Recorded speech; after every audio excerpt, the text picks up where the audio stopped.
Bon, je vais vous donner quelques résultats des matchs amicaux des équipes africaines, voilà. Et vous-même, vous ferez votre propre opinion, les gars. Donc, voilà, c'est la trêve internationale. Et dans cette fenêtre internationale-là, beaucoup de sélections préparent, voilà, en même temps la Coupe d'Afrique des Nations, en même temps on prépare aussi les derniers matchs de qualification pour le Mondial 2026, les amis. Et il y a eu beaucoup de matchs d'équipes africaines. Donc, jeudi déjà, on avait deux matchs, la RDC contre le Mali et l'Algérie contre le Rwanda. Victoire de la RDC 1-0 et victoire de l'Algérie 2-0 sur le Rwanda. Après, on a eu la Guinée équatoriale qui a joué contre la Gambie. Gambie, adversaire du Gabon. Je pense que la Gambie, il reste un match à jouer contre la Gambie. Donc, Guinée équatoriale, Gambie. La Gambie s'est imposée, tenez-vous bien, 2-1 en déplacement. Je ne sais pas si c'était en déplacement à Bata, mais en tout cas, c'est la Guinée équatoriale qui recevait. Donc,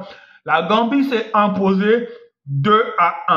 Après, on a eu Mauritanie-Centrafrique. La Mauritanie s'impose 2-1. On a le Burkina Faso qui jouait contre le Zimbabwe. Le Burkina Faso, après avoir perdu contre la Tunisie 2-0, le Burkina Faso s'est imposé face au Zimbabwe 2-0. Le Burundi, encore un adversaire du Gabon, jouait contre la Guinée-Bissau et le Burundi a gagné son match contre la Guinée-Bissau. La Guinée-Bissau jouera lundi contre le Gabon, mais je pense que le Gabon, il reste un match aussi dans ses qualifications pour la Coupe du Monde contre le Burundi. Le Gabon, Niger, vous l'avez tous vu hier, Gabon-Niger, défaite du Gabon sur le score de 3-4. Le Nigeria se déplaçait en Russie. Le Nigeria jouait contre la Russie. Le Nigeria a fait un beau match nul face à la Russie, un but partout. Afrique du Sud, Tanzanie. Afrique du Sud, Tanzanie se sont séparés 2-2 sur le score de 0-0. Irlande, Sénégal, les amis. Beau match de la sélection sénégalaise face à l'Irlande. Dans ce match-là, Pape Thiaw s'est permis de laisser beaucoup de cadres sur le banc. Edouard Mendy n'était pas dans les cages.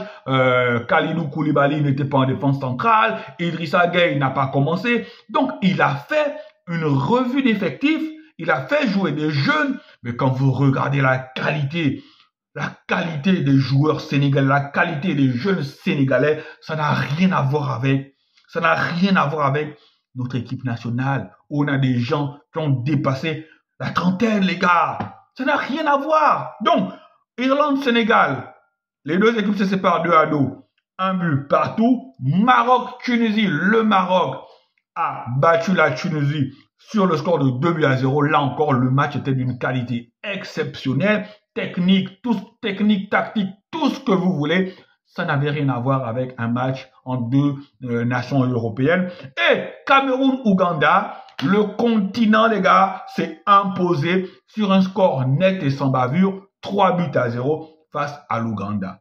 On le comprend tous dans ces choses-là. Les grandes nations sont au rendez-vous. Les grandes nations se préparent sérieusement et ça montre les ambitions qu'ils ont pour la CAN et ça montre aussi qu'ils ont envie de se qualifier pour la Coupe du Monde en 2026. Nous, le Gabon à contrario, quand on choisit des adversaires comme le Niger, la Guinée-Bissau, ça montre simplement une chose. Pep Moulouma a voulu se protéger. Pep Moulouma a voulu, en choisissant le Niger et la Guinée-Bissau, s'assurer deux victoires faciles. Deux victoires faciles pour calmer sûrement l'opinion. Mais malheureusement, la première défaite déjà se retourne contre lui. Là, ça nous montre à suffisance que Pep Moulouma n'a pas les ambitions que le peuple gabonais a pour son équipe, c'est-à-dire remporter une Coupe d'Afrique et se qualifier pour la première Coupe du Monde de son histoire. Faites-vous vos analyses, faites-vous vos opinions. Ça, c'est ce que moi, je me dis quand je vois les sparring partenaires des autres équipes. C'est la lecture que je fais. Allez, prenez soin de vous.